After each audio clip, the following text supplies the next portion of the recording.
नमस्कार। मैं हूँ गजानंद वर्मा। कक्षा 11 के लिए विषय निवारी हिंदी, पुस्तक आरोह, पाठ 7, रजनी, लेखिका मन्नू भंडारी। इस पाठ में आप पढ़ेंगे किस प्रकार से बच्चे ट्यूशन लेते हैं, ट्यूशन पढ़ते हैं, फिर भी क्या है उन विषयों में बच्चों के नंबर कम आते हैं। इस पाठ के माध्यम से मन्नू भंडारी ने समझाने की कोशिश की है कि किस प्रकार वो ट्यूशन लेते हैं, उन बच्चों के नंबर ठीक देते हैं, लेकिन जो बच्चे स्कूल में ट्यूशन नहीं लेते उनको नंबर कम देते हैं। इस सिलसिले से जुड़ी हुई बातें हैं। आखिरकार रजनी एक कर्मठ औरत है। उन्होंने हेडमास्टर वगैरह सबको चकाचौंध कर दिया, सच्चाई का रास्ता उन्होंने दिखाया। वो नहीं चाहती थी कि किसी बच्चे के साथ में किसी प्रकार का अन्याय हो। बाकी सारे लोग उस अन्याय को सहते हैं, किंतु उन्होंने अन्याय से लड़कर मुकाबला किया और रास्ता भी निकाला। तो देखिएगा, लोकप्रियता कभी भी रचना का मानक नहीं बन सकती। असली मानक तो होता है रचनाकार का दायित्व बोध, उसके सरोकार, उसकी जीवन दृष्टि। मन्नू भंडारी, इनका मूल नाम महेंद्र कुमारी, जन्म 1931, भानपुर, राजस्थान। प्रमुख रचनाएं: एक फ्लैट, सैलाब, मैं हार गई, 3 निगाहों की एक तस्वीर, ये सच है, त्रिशंकु, आँखों, देखा झोंट, कहानी संग्रह, आपका बंटी, महाभोज, स्वामी, 1 इंच मुस्कान, राजेंद्र यादव के साथ, उपन्यास, पटकथाएं, रजनी, निर्मला, स्वामी, दर्पण। हिंदी, ये सम्मान जिसको कह सकते हिंदी अकादमी सम्मान का शिखर सम्मेलन, बिहार सरकार, भारतीय भाषा परिषद कोलकाता, राजस्थान संगीत नाटक अकादमी और उत्तर प्रदेश हिंदी संस्थान द्वारा पुरस्कृत। मन्नू भंडारी हिंदी कहानी में उस समय सक्रिय हुई जब नई कहानी आंदोलन अपने उठान पर था। नई कहानी आंदोलन छठा दशक में जो नया मोड़ आया, उसमें मन्नू जी का विशेष योगदान रहा। उनकी कहानियों में कहीं पारिवारिक जीवन, कहीं नारी जीवन और कहीं समाज के विभिन्न वर्गों के जीवन की विसंगतियाँ विशेष आत्मीय अंदाज में अभिव्यक्त हुई है। उन्होंने आक्रोश से व्यंग्य और संवेदना को मनोवैज्ञानिक रचनात्मक आधार दिया है। वह चाहे कहानी हो, उपन्यास हो या फिर पटकथा ही क्यों न हो। यहाँ आप मन्नू जी द्वारा लिखित एक पटकथा पढ़ने जा रहे हैं। पटकथा यानी पट या स्क्रीन के लिए लिखी गई वह कथा रजत पट फिल्म का स्क्रीन के लिए भी हो सकता है और टेलीविज़न के लिए भी। मूल बात यह कि जिस तरह मंच पर खेलने के लिए नाटक लिखे जाते हैं, उसी तरह कैमरे से फिल्माए जाने के लिए पटकथा लिखी जाती है। कोई लेखक किसी भी दूसरी विधा अर्थात दूसरी कला में लेखन करके उतने लोगों तक अपनी बात नहीं पहुंचा सकता जितना कि पटकथा लेखन द्वारा, क्योंकि पटकथा शूट होने के बाद धारावाहिक या फिल्मों के रूप में लाखों करोड़ों दर्शकों तक पहुंच जाती है। इस लोकप्रियता के चलते ही पटकथा लेखन की और लेखकों का भी पर्याप्त रुझान हुआ है। और पत्र पत्रिकाओं द्वारा या पत्र पत्रिकाओं तथा पुस्तकों में भी पटकथाएं छपने लगी हैं। प्रस्तुत पाठ में रजनी धारावाहिक की एक कड़ी दी जा रही है। रजनी पिछली सदी के 90 दशक का एक बहुचर्चित टीवी धारावाहिक रहा है। यह वह समय था जब हम लोग और बुनियाद जैसे सोप ओपेरा दूरदर्शन का भविष्य गढ़ रहे थे। बासु चटर्जी के निर्देशन में बने इस धारावाहिक की हर कड़ी अपने में स्वतंत्र और मुकम्मल होती थी और उन्हें आपस में गूंथने वाली सूत्र रजनी थी। हर कड़ी में ये जुझारू और इंसाफ पसंद स्त्री पात्र किसी न किसी सामाजिक राजनीतिक समस्या से जूझती नजर आती थी। प्रस्तुत अंश में व्यवसाय बनती शिक्षा की समस्या की ओर हमारा ध्यान खींचता है। देखिएगा, इसमें रजनी मध्यम वर्गीय परिवार के फ्लैट का एक कमरा, एक महिला रसोई में व्यस्त है, घंटी बजती है, बाई दरवाज़ा खोलती नौकरानी, रजनी का प्रवेश। इसमें रजनी लीला बहन कहाँ हो, बाजार नहीं चलना क्या? लीला कह रही है, रसोई में से हाथ पहुँचती हुई निकलती है। चलना तो था, पर उस समय तो अमित आ रहा होगा अपना रिजल्ट लेकर। आज उसका रिजल्ट निकल रहा है, चेहरे पर खुशी के भाव हैं। रजनी, अरे वाह, तब तो मैं मिठाई खाकर ही जाऊंगी। अमित तो पढ़ने में इतना अच्छा है कि फर्स्ट आएगा, और नहीं तो सेकंड का तो कहीं गया नहीं। तुमको मिठाई भी बढ़िया खिलानी पड़ेगी, सूजी के हलवे से काम नहीं चलने वाला, मैं अभी से बता देती हूँ। लीला हंसकर, नहीं नहीं, मैं तुम्हें अच्छी मिठाई खिलाऊंगी, मैंने पहले से ही मंगवा कर रखी है, केसरिया रसमलाई, अमित को बहुत पसंद है न। रजनी, देखा, मुझे अपने घर में ही केसर की सुगंध आ रही थी। बाजार का तो मैं बहाना करके चली आई, वरना तुम तो मुझे काट ही देती, अर्थात तुम मुझे मना कर देती, अर्थात तुम मुझे कैंसिल कर देती। लीला, कैसी बात करती हो, मैं एक बार काट भी दूं, लेकिन अमित अपने मुंह में डालने से पहले रसमलाई लेकर तुम्हें फ्लैट में दौड़ता है। मैं कोई भी चीज़ घर में बनाऊं या बाहर से लाऊं, अमित जब तक तुम्हारे भोग नहीं लगा लेता, हम लोग खा थोड़े ही सकते हैं। रजनी आंटी तो हीरो है उनकी। दोनों खिलखिलाकर हंसती है, अर्थात उनकी रजनी आंटी हीरो है, अर्थात वो किसी काम को करने में तल्लीनता से करती है। इस तरह से दोनों लीला और रजनी आपस में चर्चा कर रही है कि इस तरह से क्या है कि बच्चा अमित है जो आपके बारे में चर्चा करता है। रजनी,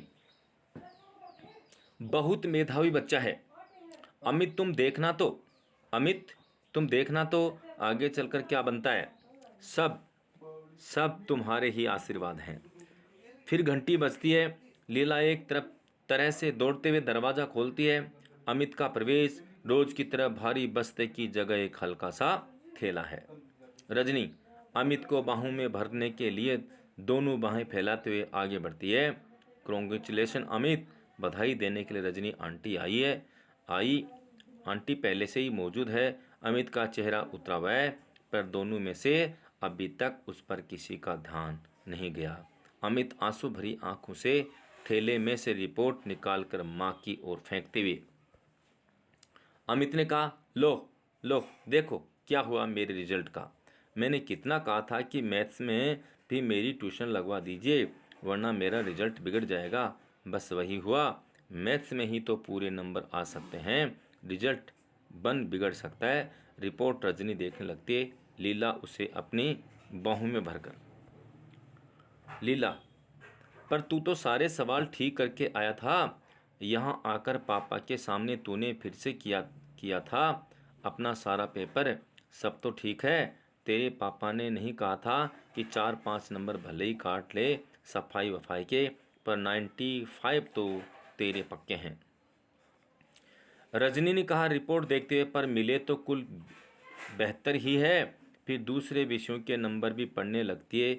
इंग्लिश में 86, हिस्ट्री में 80, सिविक्स में 88, हिंदी में 82, ड्राइंग में 90, सबसे कम मैथ में ही है। अमित गुस्से और दुख से, कम तो होंगे ही। ट्यूशन नहीं लेने से मिलते हैं कहीं अच्छे नंबर। सर तो बार बार कहते ही थे कि ट्यूशन कर लो, वरना फिर बाद में मत रोना, रो पड़ता है। इतना कह कर के वो बच्चा रोने लग जाता है। लीला अपराधी की तरह सफाई देते हुए, तुझे अंग्रेजी को लेकर थोड़ी परेशानी थी, सो अंग्रेजी की करवा दी थी ट्यूशन। अब दो दो विषयों की ट्यूशन, फिर लंबी चौड़ी फीस।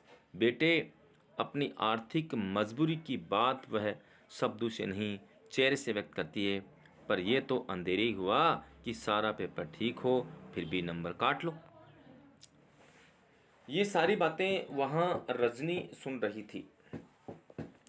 रजनी की बाहों में एकाएक बल पड़ जाते हैं।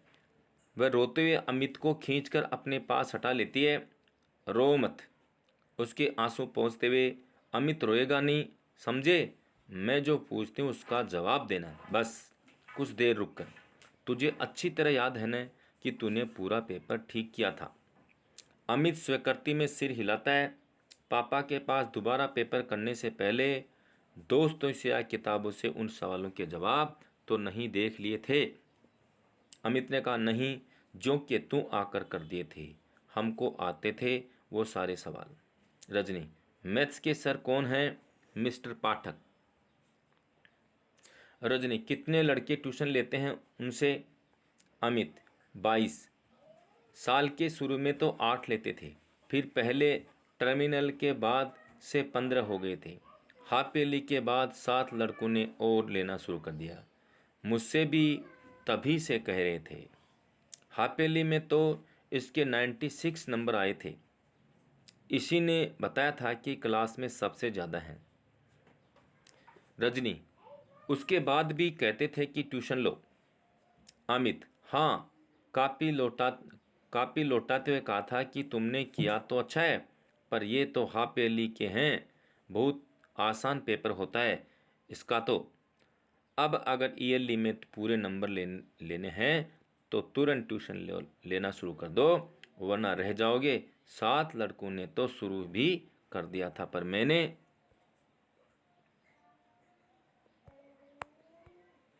मैंने जब मम्मी पापा से कहा, हमेशा बस एक ही सवाल जवाब, मम्मी की नकल उतारते हुए, मैथ्स में तो तू वैसे ही भी बहुत अच्छा है, क्या करेगा ट्यूशन लेकर? देख लिया अब 6th पोजीशन आई है मेरी, जो आज तक कभी नहीं आई। अमित की आंखों से फिर आंसू टपक पड़ते हैं और रजनी डांटते, फिर आंसू? जानता नहीं, रोने वाले बच्चे रजनी आंटी को बिल्कुल पसंद नहीं। मम्मी ने बिल्कुल ठीक ही कहा और ठीक ही किया। जिस विषय में तुम वैसे ही बहुत अच्छे हो, उसमें क्यों लोगे ट्यूशन? ट्यूशन तो कमज़ोर बच्चे लेते हैं। अमित कह रहा, आप जानती नहीं आंटी, अच्छे बुरे की बात नहीं होती। अगर सर कहें और बार बार कहें तो लेनी ही होती है, वरना तो नंबर कम हो ही जाते हैं। रजनी का पेपर अच्छा करो तब भी नंबर कम हो जाते हैं। अमित, हाँ, कितना ही अच्छा करो फिर भी कम हो जाते हैं, जैसे मेरे हो गई। रजनी का, यानी कि अच्छा पेपर करने पर भी कम आते हैं, सिर्फ इसलिए कि ट्यूशन नहीं ली थी। तो ये तो सर की गलती नहीं, बदमाशी है। और तू मम्मी से लड़ रहा है, सर से जाकर लड़। अमित इस भाव से सिर हिलाता है मानो कितनी बेकार की बात कर रही है। रजनी आंटी, लीला 2 गिलास में शिकंजी बनाकर लाती है। अमित लेने के लिए हाथ नहीं बढ़ाता तो रजनी घुड़कती है। रजनी क्या, चलो पियो शिकंजी, देखते नहीं चेहरा कैसे पसीना पसीना हो रहा है। दोनों शिकंजी पीने लगते हैं। इस दौरान रजनी कुछ सोच रही है। शिकंजी खत्म करके, कल आप 9 बजे तैयार रहिए। अमित साहब, आपके स्कूल चलना है। अमित अमित एकदम डर जाता है। कल से तो छुट्टी है, पर आप अगर स्कूल जाकर कुछ कहेंगी तो सर मुझे बहुत गुस्सा हो जाएंगे। वहाँ मत जाइए प्लीज़, वहाँ बिल्कुल मत जाइए। आप वहाँ मत जाइए, वहाँ प्लीज़ मत जाइए।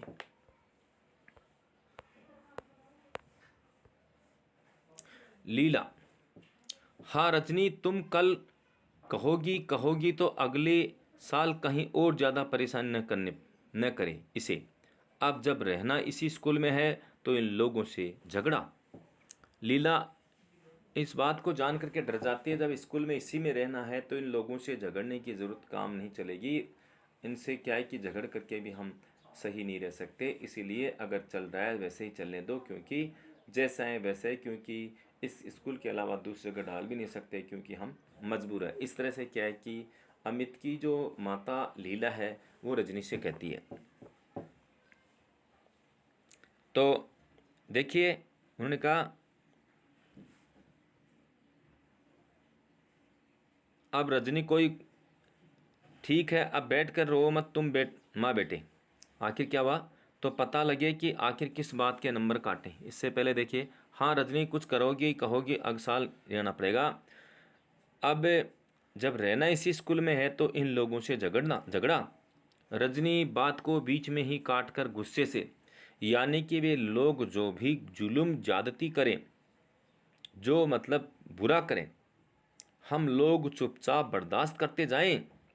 सही बात कहने में डर लग रहा है तुझे, तेरी माँ को। अरे जब बच्चे ने सारा पेपर ठीक किया है तो हम कॉपी देखने की मांग तो कर ही सकते हैं। पता तो लगे कि आखिर किस बात के नंबर काटे हैं।